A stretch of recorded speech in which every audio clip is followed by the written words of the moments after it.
அதே மாதிரி பச்சை குத்துறது, டாட்டு போடுறது, இதெல்லாம் மாற்றாருடைய கலாச்சாரம். ஹதீஸ்ல இதுக்கு புகாரி ஷரீஃபில் தடை செய்யப்பட்டது. பச்சை குத்தக்கூடாது, உடம்புல டாட்டு உடையக்கூடாது, இதை முழுமையாக தவிர்த்துக்கணும். அசல இஸ்லாமிய கலாச்சாரம் அப்படிங்கிறது 2 விஷயத்துக்குள்ள அடங்கிடும். என்னங்க? இஸ்லாமிய கலாச்சாரம் அப்படிங்கிறது 2 விஷயத்துல அடங்கிடும். ஒன்று என்னன்னா,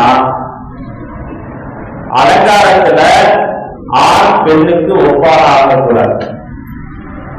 அலங்காரத்துல ஒரு ஆண் பெண்ணுக்கோ பெண் ஆணுக்கோ ஒப்பாகக்கூடாது.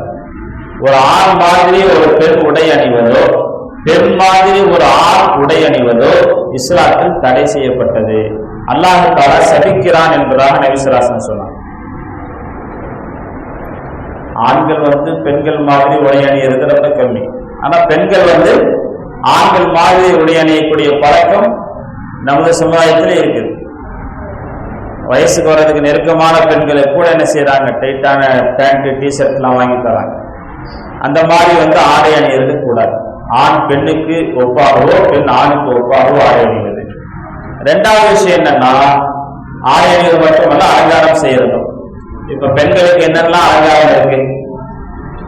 கண்ணுக்கு மை போடுறது, காலுக்கு தோடு போடுறது, அதே மாதிரி கழுத்துக்கு செயின் போடுறது, கையில வளையல் போடுறது, மெட்டி போடுறது, கொலுசு போடுறதுலாம் சொல்றோம் இல்லையா? அந்த மாதிரி ஒரு ஆண் செய்யக்கூடாது. அலங்காரத்தில் ஆண் பெண்ணுக்கோ பெண் ஆணுக்கோ ஒப்பாக ஆகக்கூடாது. இது முதல் விஷயம். 2வது விஷயம் என்னன்னா, மத அடையாளங்கள்ல ஒரு முஸ்லிம் அல்லாதவருக்கு ஒப்பாகக்கூடாது. பொட்டு வைக்கிறது, ஒரு ஆண் காவி ஆடை அணிகிறது, பூணூல் அணிகிறது, இந்த மாதிரி எதுவெல்லாம் மத அடையாளமாக பார்க்கப்படுதோ அதெல்லாம் செய்யக்கூடாது. ஏன்னா நமக்குன்னு உள்ள பிரத்யேகமான தனித்துவமான மார்க்கம் இஸ்லாம். அதை நம்ம கடைசி வரைக்கும் ஃபாலோ பண்ணணும். அதை விட்டு போட்டு மாற்றாருடைய கலாச்சாரத்தை பின்பற்றக்கூடாது. நபி ஸல்லல்லாஹு அலைஹி வஸல்லம் சொல்றாங்க. அதை சொல்லி நான் என்னுடைய வாழ்க்கை நிறைவு செய்யறேன். ஒரு காலம் வரும், நீங்க என்ன செய்வீங்கன்னு சொன்னா, லதத்பஉன்ன சுனன மன் கான கப்லக்கும் சிப்ரன் பிசிப்ரின் வ திராஅன் பிதிராஇன். உங்களுக்கு முன்னால் வாழ்ந்த மக்களுடைய நடைமுறைகளை நீங்கள் அப்படியே பின்பற்றி நடப்பீர்கள். ஜானுக்கு ஜானாக, முளத்துக்கு முரணாக நீங்கள் பின்பற்றி நடப்பீர்கள். இந்த அளவுக்கு சொன்னா, அவர்கள் ஒருவர் ஒரு உடும்பினுடைய பொந்துக்குள்ளே உள்ளே நுழைந்தார் என்று சொன்னால் நீங்களும் அவ்வாறு நுழைவீர்கள் அப்படின்னா. உடும்புடைய உடும்பு ரொம்ப சின்னதா இருக்கும்.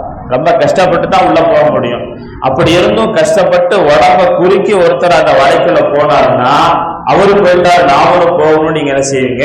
நீங்களும் அந்த வாய்ப்புல நீங்க சிரமப்பட்டு போவீங்கன்னா. அப்ப சஹாபாக்கள் கேட்டாங்க, முன்னோர்கள்னா யாரு? யூதர்களும் கிறிஸ்தவர்களுமான்னு கேட்டப்ப ரசூலுல்லாஹ் ஆமாங்க. இன்னைக்கு அதான் நடக்குது. இன்னைக்கு வல்லரசு நாடு, மேலை நாடுகள்னா யாருங்க? யூதர்களும் கிறிஸ்தவர்கள் தான். அவங்க எதை உலகத்துக்கு சொல்றாங்களோ அதான் உலகத்துக்கு கலாச்சாரம். பேட்டெல்லாம் அங்கங்க கிழிச்சு போடுங்கன்னா எல்லாமே உலகமே கிழிச்சு போடும். ஒரு காலத்துல ஒரு சின்ன ஓட்டை இருந்தாலும் என்ன செய்வாங்க? ஒட்டு போடுறாங்க. இன்னைக்கு என்ன செய்யறாங்க? அதை கிழிச்சிட்டு திடீராங்க. இப்ப கிழிச்சத ஒட்டு போட கலாச்சாரம் வந்துருச்சு. அங்கங்க பார்த்தா ஒட்டு போட்டிருக்கு பேண்ட். கடையில வாங்கிட்டு வரதே அப்படிதான். அப்ப அவங்க எதை கலாச்சாரம் சொல்றாங்களோ உலகமே அதை செயல்படுத்துது. முஸ்லீம்களும் அதுக்கு விதிவிலக்கு இல்லை. அவங்க எதை நாகரிகம்னு காட்டுறாங்களோ உலகமே அதை பின்பற்றுது. ரசூலுல்லாஹ்வுடைய முன்னறிவிப்பு உண்மையாயிடுச்சுங்களா? நாம அதுக்கெல்லாம் வந்துடுறோம். நாம் என்ன செய்யணும்? நமக்கு மார்க்கம் சொல்லி இருக்கக்கூடிய கடமைகளை கரெக்டா செய்யணும். அறியாதவர்களுடைய மனோ இச்சைகளை நீங்கள் பின்பற்றாதீர்கள் என்பதாக நபி ஸல்லல்லாஹு அலைஹி வஸல்லம் அவர்களுக்கு அல்லாஹ் கட்டளை. அற்புதமான ஷரியத்தை அல்லாஹ் கொடுத்திருக்கிறான். ரொம்ப பிரகாசமான ஒரு மார்க்கத்தை அல்லாஹ் கொடுத்திருக்கிறான். இதை நாம பின்பற்றி மற்றவர்களுக்கு முன்னுதாரணமா நாம இருக்கிறோமே தவிர மற்றவர்களை பார்த்து நம்முடைய வாழ்க்கையை திருத்தம் செய்து கொள்ள வேண்டிய அவசியமோ, மற்றவர்களுடைய மதங்களிலிருந்து நாம் இரவல் வாங்க வேண்டிய அவசியமோ நமக்கு எதுவும் கிடையாது. நாம் அடுத்தவர்களுக்கு தாராளமாக கொடுக்கக்கூடிய அளவுக்கு நல்ல விஷயங்களை மார்க்கம் நமக்கு கொட்டி கொடுத்திருக்கிறது, ஏராளமாக வழங்கி இருக்கிறது. இருக்கிறது.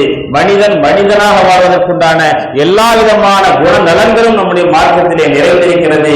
எனவே அதை நாம் பின்பற்றி எதுவெல்லாம் நமக்கு தெரியவில்லையோ அதையெல்லாம் தெரிந்தவர்களிடத்திலே ஆய்வுகளிடத்திலே கேட்டு தெளிவு பெற்று இந்த இளம் பருவத்திலேயே நாம் தூய இஸ்லாத்தை அதனுடைய முழுமையான வழியிலே பின்பற்ற நாம் ஆரம்பித்து விட்டால் இன்ஷா அல்லாஹ் எதிர்கால சந்ததிகள் நம்மை பார்த்து அவர்கள் தம்முடைய வாழ்க்கையை திருத்திக் கொள்வார்கள். அதனை நன்மை முழுக்க நமக்கு கிடைக்கக்கூடியதாக இருக்கும். அல்லாஹ் இந்த மஜ்லிஸை கபூல் செய்வானாக.